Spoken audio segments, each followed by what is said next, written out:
Imagine waking up one morning and finding that a single tree, just one tree, could start World War III. Not a missile, not a bomb, not an army.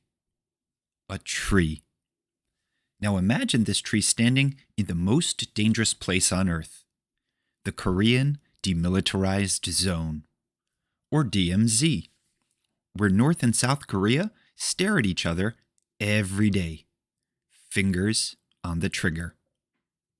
This tree is important because it blocks the view between two guard posts. Now at the DMZ, tensions are already high, and one wrong move could mean war. Now imagine the decision is made. That tree has to come down.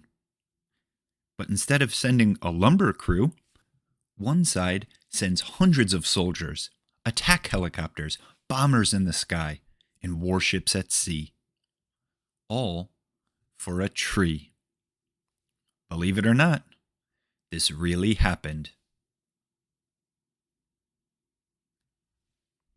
Welcome to Believe It or Not, the show where weird is real and the truth is stranger than fiction. I'm your host, Brian, and today's story is about one of the tensest moments of the Cold War, when a poplar tree in Korea nearly sparked a global disaster. This is the unbelievable true story of Operation Paul Bunyan.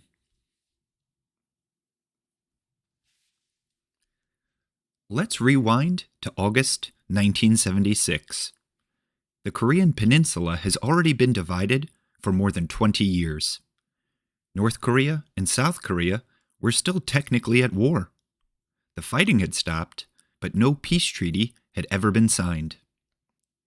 Between them lay the DMZ, a heavily guarded strip of land between North and South, with landmines, barbed wires, and soldiers on constant alert.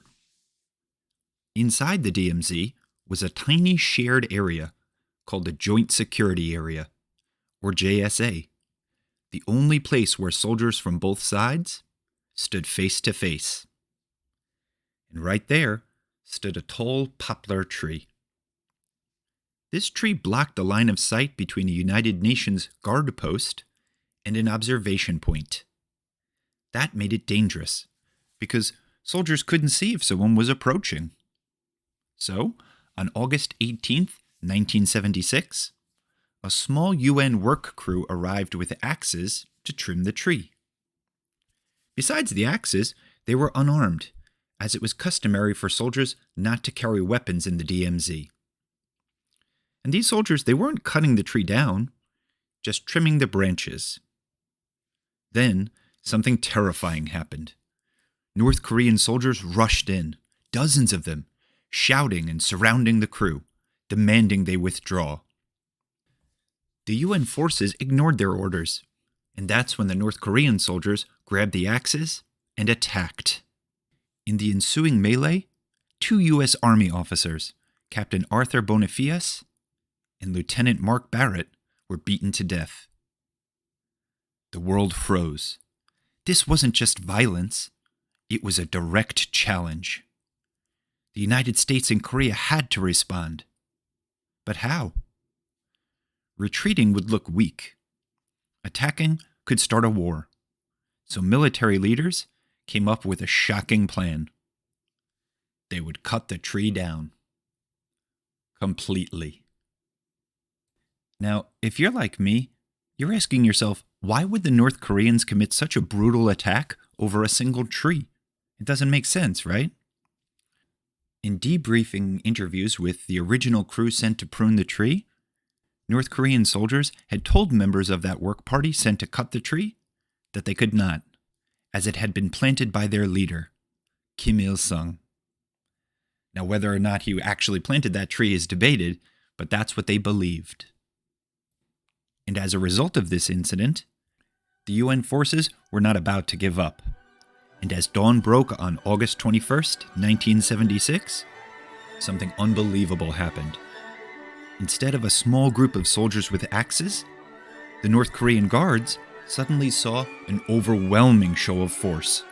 unlike anything they had ever witnessed. Attack helicopters thundered overhead, their rotors chopping the air. Fighter jets streaked across the sky, loud enough to shake the ground. Radar stations lit up, and hundreds of soldiers took position. On the ground, engineers carried chainsaws and axes, while the US and South Korean troops formed a protective ring around the tree. But all that was just the tip of the spear. That was only what could be seen. Just beyond the horizon, the UN command had quietly deployed B-52 Stratofortress bombers, capable of carrying nuclear weapons. Aircraft carriers moved into nearby waters, and missile units stood on alert. U.S. forces across Korea were placed on heightened alert readiness. This wasn't just about cutting down a tree anymore. This was a message, and the message was simple. We are not here to fight, but we are absolutely ready if you force us to. And North Korea noticed. For the first time, North Korean soldiers did not intervene. And although some 200 North Korean troops were dispatched to the scene with weapons and heavy machine guns, they weren't there to fight. They watched. They reported. They waited. Their leadership quickly realized something critical. If even one shot was fired, the response could be massive and immediate. So instead of attacking, North Korean troops stood down. No yelling, no charging, no weapons raised. Just tense silence. In less than an hour, the poplar tree, the same one that had sparked deadly violence days earlier, was completely gone. Only a stump remained. And just as suddenly as it had began, the helicopters lifted away, the jets disappeared, the soldiers withdrew. The operation was over. Later, North Korea issued a rare statement expressing regret for the incident, an almost unheard of response at the time. No war followed, no shots were fired, and the DMZ, as tense as ever, returned to its uneasy quiet. All because of a tree and a show of force so overwhelming that fighting never began. Operation Paul Bunyan is still studied today as one of the most intense examples of military power used to prevent war, not start one. And all over a tree, believe it or not.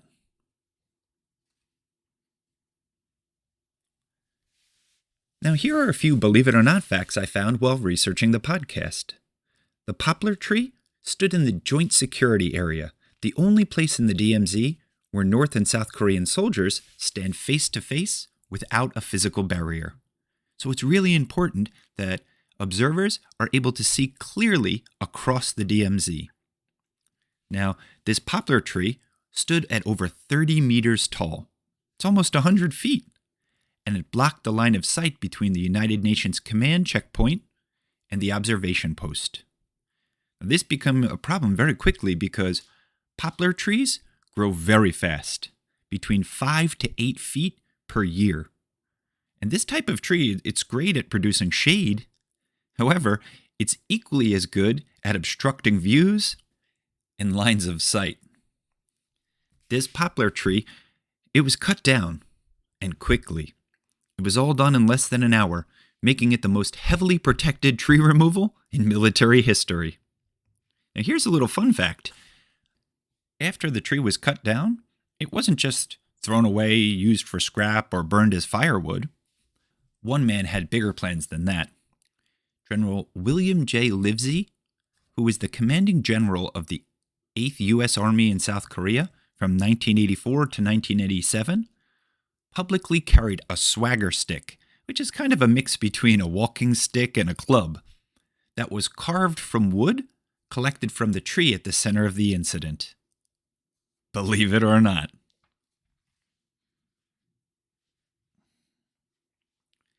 It's unbelievable to think that calm, planning, and restraint, not violence, kept the peace that day.